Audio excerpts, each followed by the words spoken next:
Hello everyone, welcome to the loft.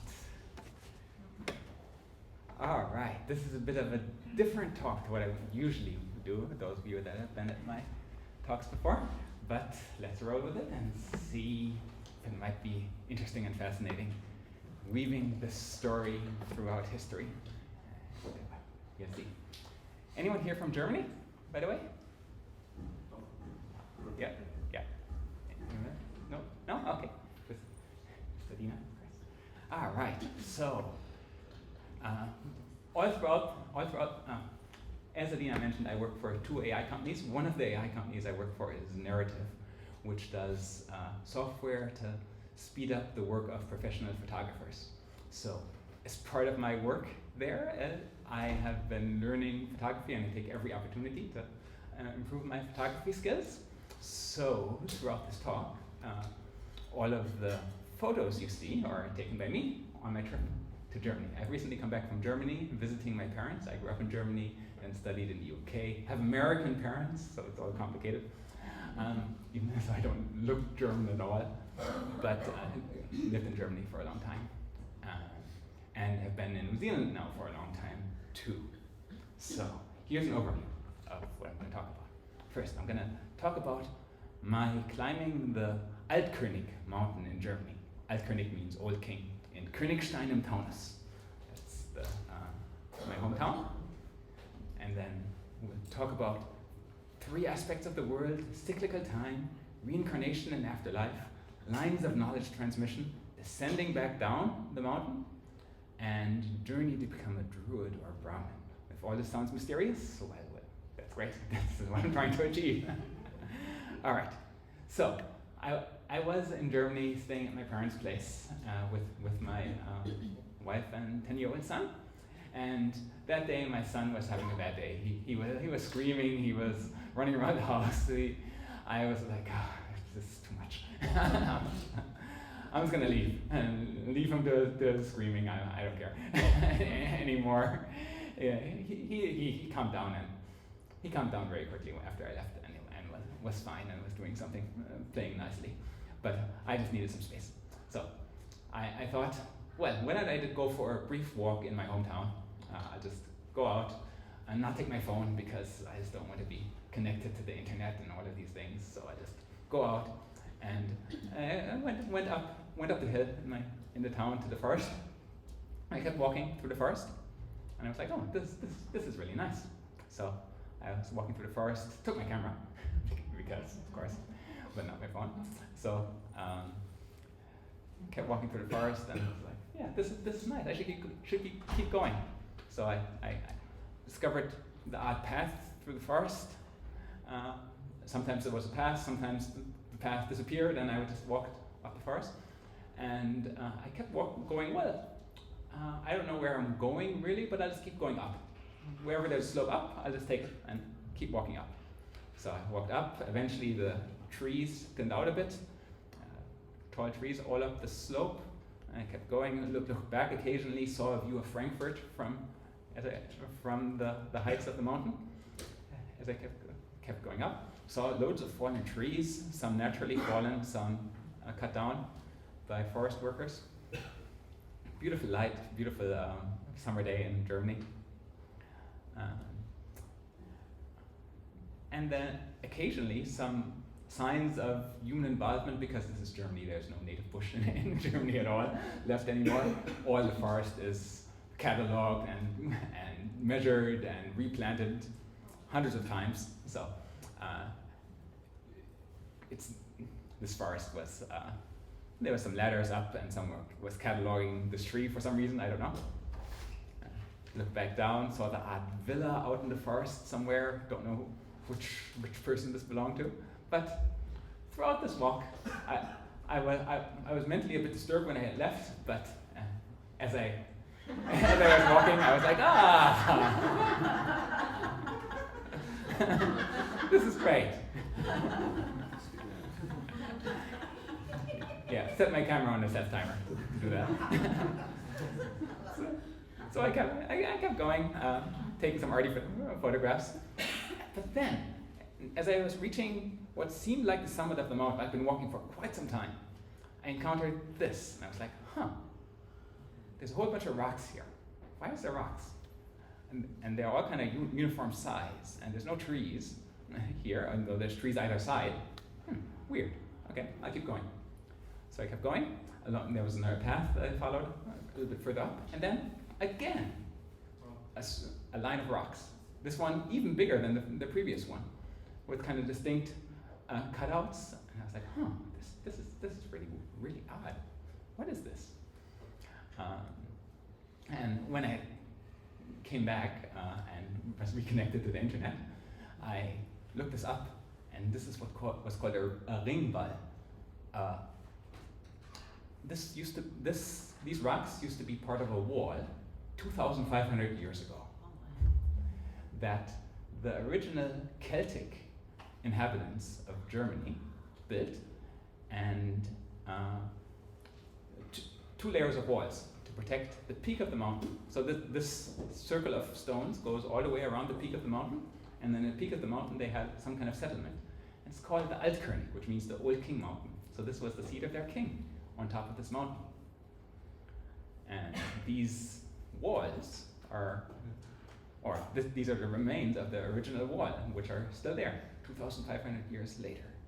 This was pre-Roman culture, before the Romans invaded and took over all of Europe. The Celtic people. When we think of Celtic, we usually think Ireland, like there's a rich Irish tradition of Celts. German Celt is different from Irish Celt, even though it's the same word. They really would have nothing to do with each other, except kind of same time period.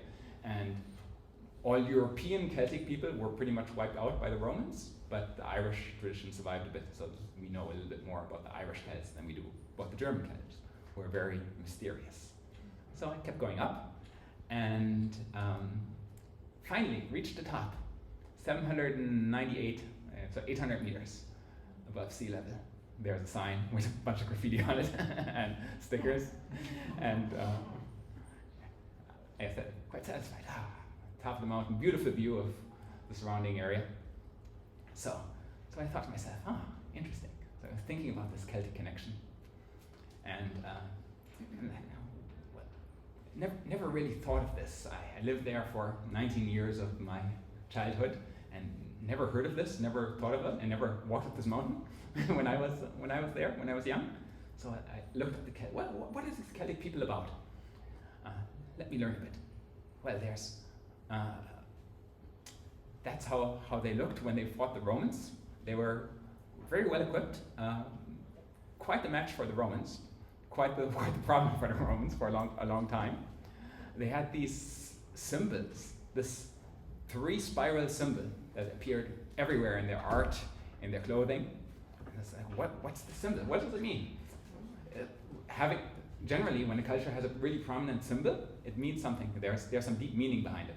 Why do they have it all over their shield, all over their clothing? Why do they carve it into trees? Why did they carve it into rocks? It must be something deeply meaningful about the symbol.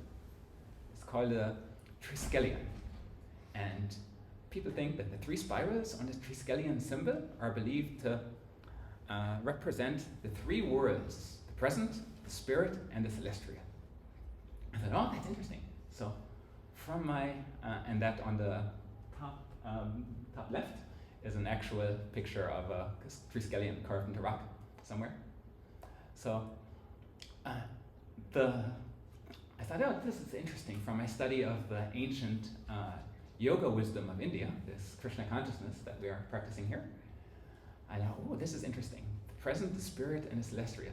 Well, this could relate to the yoga understanding of, the body, the mind, and the consciousness, where in Krishna consciousness we learn that the consciousness is us, our spirit, the thing that desires, the thing that has intention in the world, and then the mind is like ChatGPT.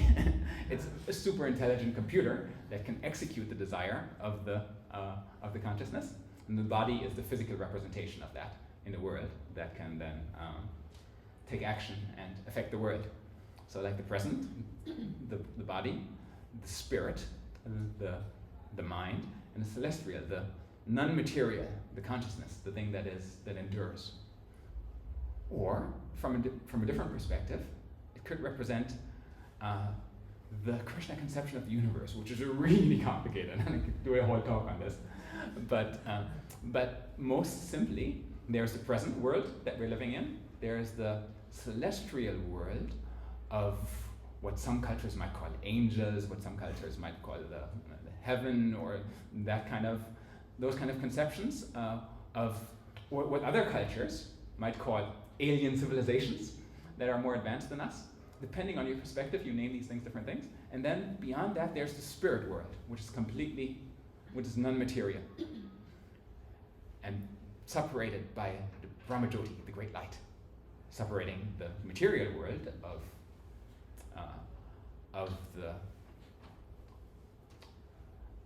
the material world from the of course the spiritual world. Or this might refer to the three divisions, three modes of nature which we study here in Krishna consciousness: sattva, raja, and tama. Mode of goodness, mode of passion, mode of ignorance. It doesn't quite relate, but that's another topic that where there's three divisions of the world, and by understanding these three divisions, you can affect your future, improve your lifestyle, understand what the consequence of actions might be. So some people who lead a very mode of ignorance life, where they take lots of drugs, they drink lots of alcohol, a certain future comes from that. Some people lead a very passionate life. You get extremes of happiness and extremes of unhappiness, and you fluctuate up and down, and it's constant. Either you're super happy or terrible, disastrous. And sattva is like steady happiness. No extremes, just like steady, nice, peaceful.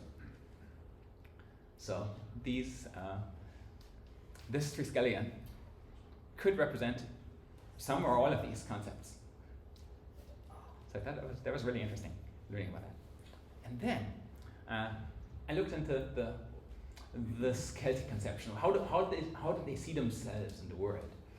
And it turns out, much like in Krishna consciousness, they had a circular conception of themselves in the world. So, circular conception of time. There's this debate between time being linear and time being circular. From a Western point of view, we are all taught in school that time is linear. The universe started in a Big Bang. It was utter chaos, and then there were dark ages when nothing happened, and then gradually the universe started to get more formed and more structured, until today, when we're at the perfection of evolution and the universe is at its most expressive, the best form of the universe that we have today. And we are the manifestation of the perfection of the universe. Now everything's perfect. And this is kind of the Western kind of worldview that I was certainly taught this in school. Whereas from the Celtic and from the Krishna point of view, no, time is circular, not linear. Everything in nature we have cycles all the time, every time. We have the water cycle, we have the season cycle, we have the day-night cycle, we have death and birth cycles. Everything is cyclical. There are cycles within cycles within cycles. If you get into the Krishna writings about the origin of the universe, again, there are cycles. There's a gigantic life form described in the Bhagavatam, the encyclopedia of spiritual knowledge that we have for sale here, that explains this gigantic life form. Every exhalation creates billions of universe, and every inhalation destroys billions of universes. So you can think of this as like one giant Big Bang, a whole universe created, trillions of years, and then another contraction, the universe is destroyed. Trillions of years in one breath of this giant life form. So you can see the same linear time within this greater cyclical time story. Whereas if you look at it from a limited conception and just see what's in front of your eyes, you might see, oh, it's linear. But from a Krishna point of view, you might see something linear from your point of view, but from a greater external point of view, you can see the cycle within cycle. And then within that, you have the yuga cycle. there in the top right, where you have cycles of universal ages, where in different ages, different civilization has different emphases. In Satya Yuga, everyone's into meditation, people live for a very long time, everything's very peaceful. In Kali Yuga, truth is slowly being degraded, everyone's lying all the time, you can't trust anything anymore, sounds familiar, and there's lots of quarrel and hypocrisy, but within that quarrel and hypocrisy, it's a great chance to practice spiritual life, because life is not comfortable. You're given the impetus to inquire into something higher, because material life, there's nothing there. you can just go, oh, I've tried so much, but there's nothing there. And very much so in the Celtic culture also, there were spiritual guides, druids, who were highly trained spiritual experts who would help the ordinary people come to a higher platform of realization. And that's very much what we're trying to do here. So I very much appreciated the druids of the Celtic culture who would have taught their people about cyclical time and how it's cyclical time gives a certain perspective on the universe, and you don't think of yourself, you don't arrogantly think of yourself as the best thing that's ever happened. And as I was thinking about this, I remembered a few days earlier we visited. In the story of cyclical time, we understand that civilizations come and go, and we think now we have all this technology, we have these comfortable lives. This is the most comfortable life that humans have ever had? Maybe not. So a few days earlier, I went, me and the family, we went to visit this place called the Saalburg, also very nearby, my hometown. Saalburg is a Roman fort that is reconstructed to look exactly like it would have looked 2,000 years ago when the Romans built it. And it was fascinating. First of all, a huge place. It originally housed 500 soldiers to protect the Roman border from the Celtic people on the other side of the border, because they tried to raid the Romans who were invading their home, naturally. 500 soldiers and 700 support staff to do all the cooking and maintenance and so on. And going into this fort, reconstructed fort and museum, I was struck by the lifestyle that the Romans led. These were Roman soldiers stationed on the front line, ready for battle. And yet, they had a bathhouse, and I don't know if you can read it there in the bottom left corner, but this bathhouse had a steam bath, a hot tub, a furnace room, and a sweat bath, and a changing room in different rooms, and they have a reconstructed model of what it must have looked like. So it's like, this is like a spa.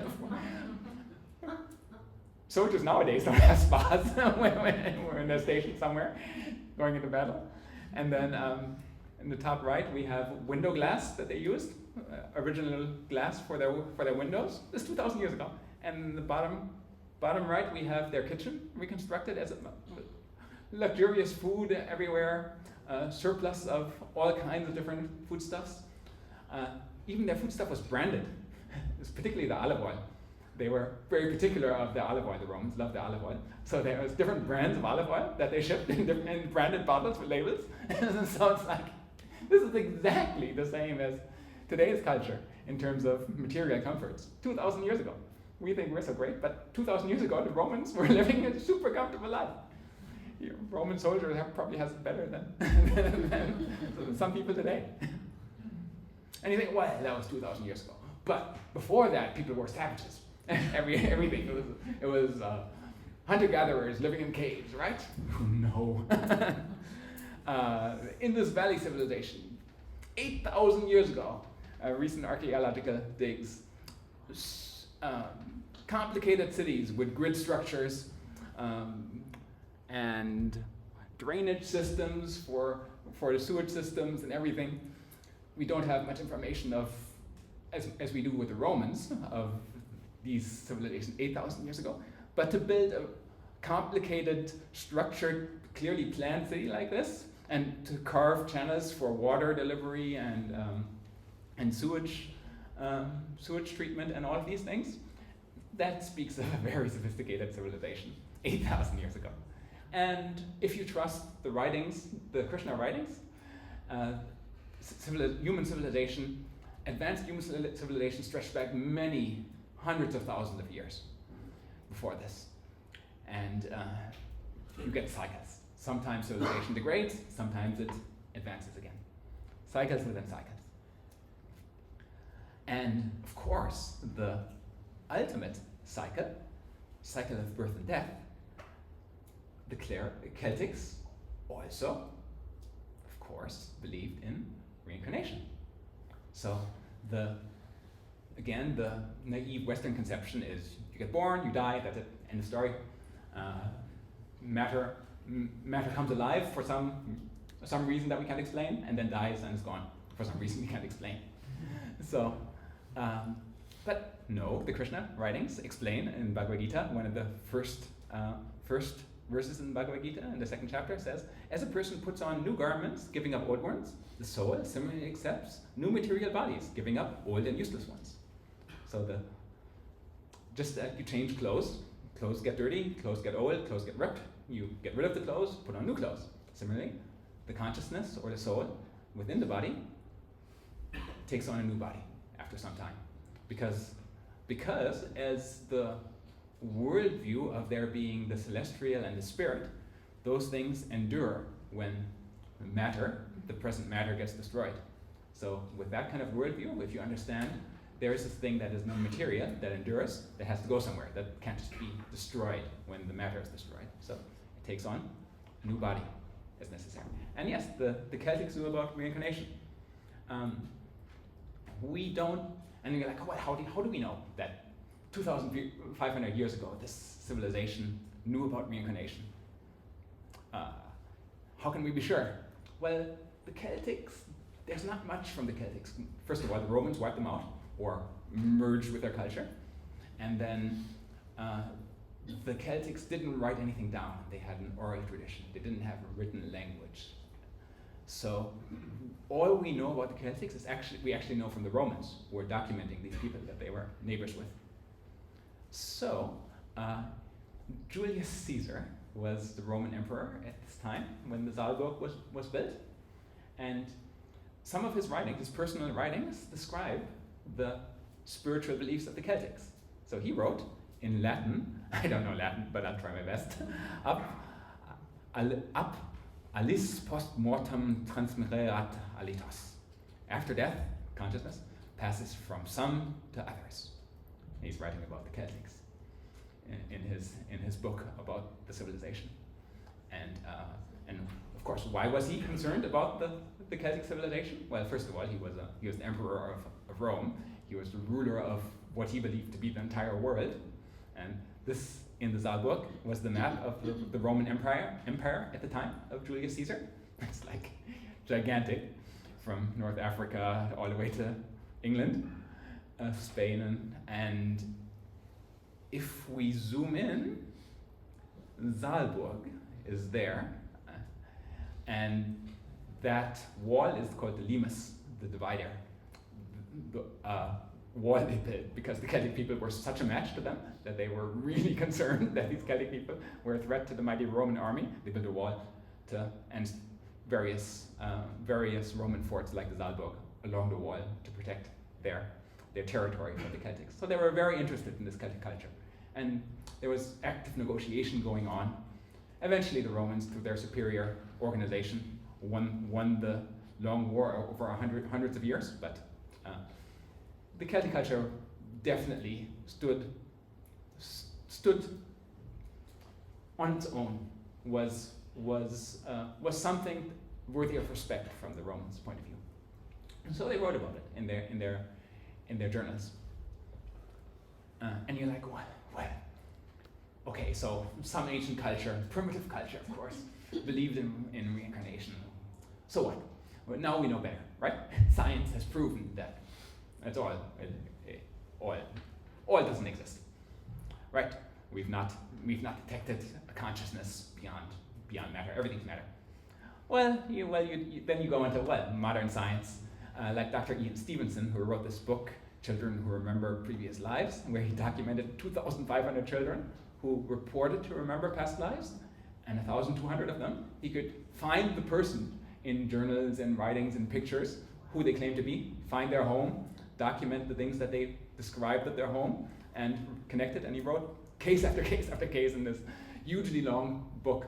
And it's like, when you look at this book, it's like, okay already. It's like, hit me over the head with the evidence. And if that's not enough, I personally, I won't tell the story now, because that's the time for another story, but Ratnavali there on the left is someone I met who remembers her past life and found the person she previously was in her previous life.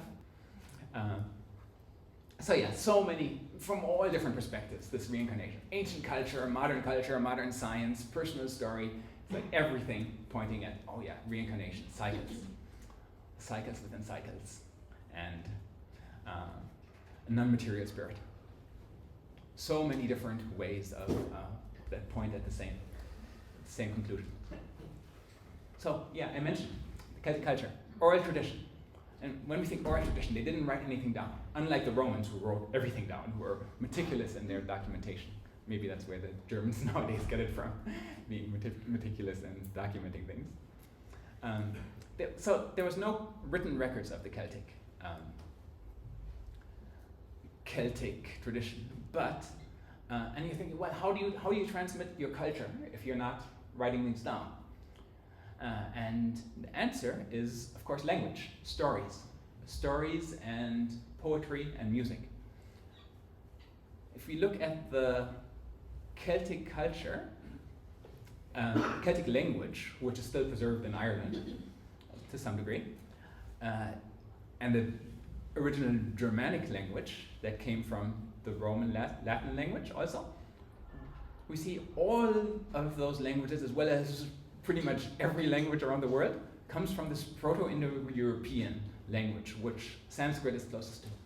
So the Sanskrit language, which the Krishna writings are written in, is the closest we have to this original origin language from which all other world languages come.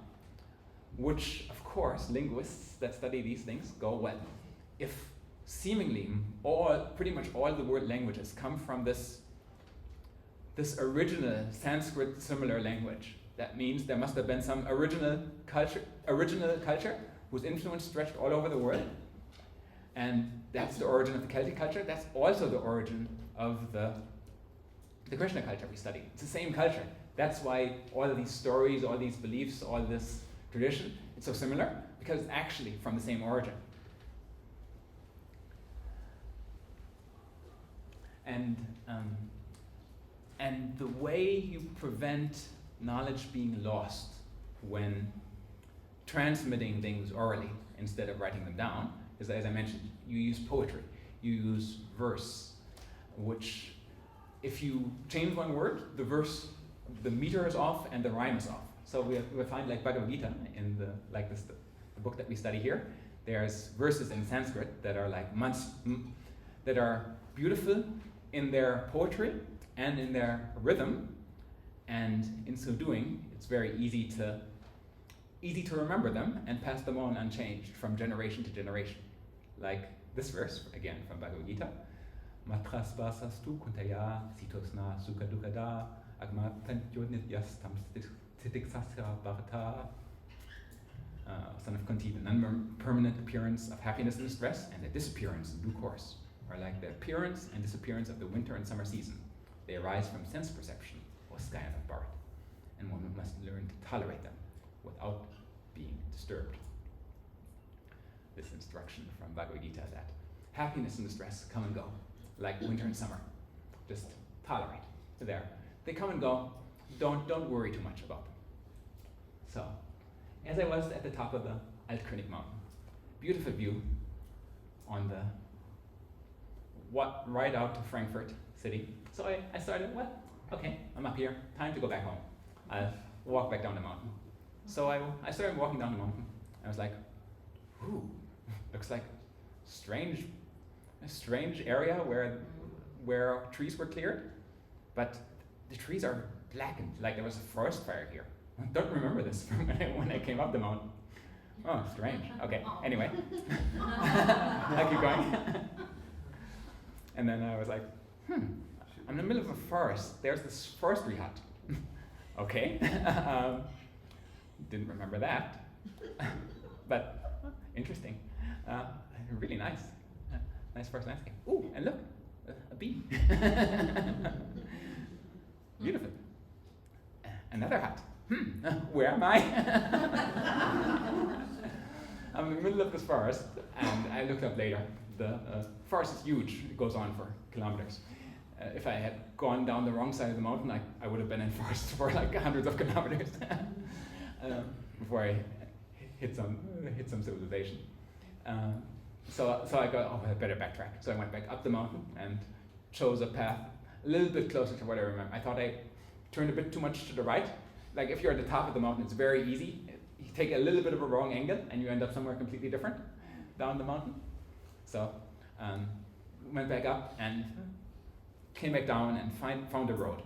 And along the road, there was a guy riding his mountain bike. So I stopped him and I asked him, hey, where's Königstein, please? And he's like, oh yeah, that way. So, and there was this odd hot wagon, rusted old wagon that was sitting there. So eventually I made my way back down the mountain and I discovered, oh, here's the castle in my hometown. Ah yes, I came out of the forest, saw the castle, familiar. I know where I am now. Went back down through the quaint German town street and made it back to my house in Germany. 5 hours later. And my family were like, oh, hello. Not at all worried.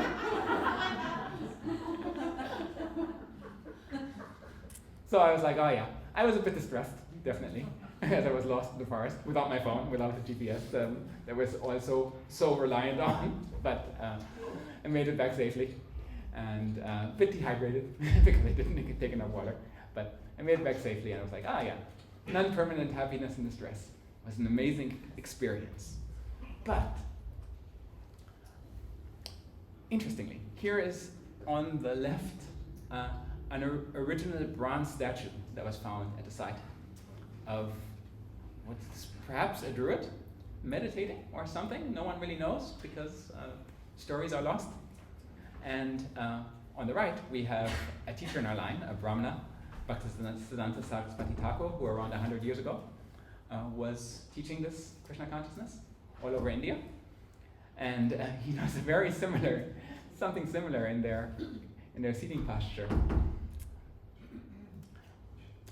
And so I thought, well, there's an awful lot of similarities between the Druids of the Celtic tradition and the Brahmanas of the Krishna tradition. According to historical sources, again from the Romans, the Druids, and this is an original kind of Druid statue, another statue, and an original plate with circular carvings from the time 2,500 years ago in Germany. The Druids studied ancient verses orally by speaking them, natural philosophy, meaning science, astronomy, and the lore of the gods, spending as much as 20 years in training. If you wanted to become a druid, 20 years of study to become a druid, and then you'd be the healer, the spiritual guide, the storyteller, and revered scholar of the tribe, of the Druidic, of the Celtic tribe, and well-respected member of society. Similarly, in the Krishna culture, the Brahmanas form a similar role, where they would spend a lot of time learning, studying, eventually become the spiritual guide, where they didn't have any material occupation as such. It's all to elevate this, to become teachers, to become people to transmit the culture from one generation to the next. And indeed, if we consult Bhagavad Gita, explains, again in beautiful verse, just try to learn the truth. by approaching a spiritual master, a spiritual teacher, or a brahmana. Inquire from them submissively and render unto service unto them. Self-realized souls can impart knowledge unto you because they have seen the truth. So yes, even though the Celtic culture of ancient Germany has been lost to time, the Krishna culture, luckily, is preserved in books, and they seemingly, with all these similarities, have the same origin.